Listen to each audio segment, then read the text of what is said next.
My name is Peter J. Decker.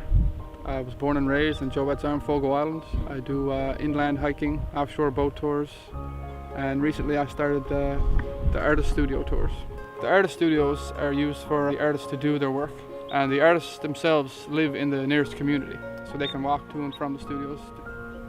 There are 4 studios on Fogo Island. One's located in Deep Bay, another in Shoal Bay, there's one in Joe Arm, and there's another one in Tilting called the Squish Studio. Most people's first impressions when they see the studios are just wow. People are amazed at the architecture and how it's like built into the land. People just think it's beautiful. So it's just this small building perched on a cliff with just a sort of ocean surrounding it. From particular perspectives, it almost looks like an iceberg emerging out from the landscapes. And the positioning, that's very in keeping with the local architecture. It's nice. They're built in the traditional way on stilts, and the colors are all to blend into the environment.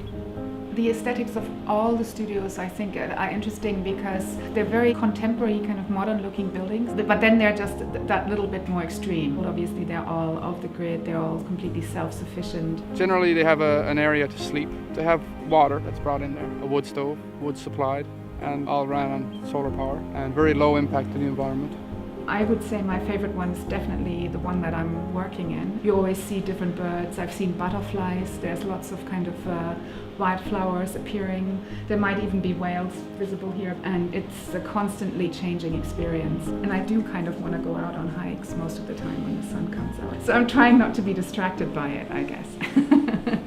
The new influx of people coming in is just amazing. I mean, it's international. We have people come here from all over the world. Germany, Iceland. They're getting to see what we have to offer, and we get to know what they have to offer. It's great.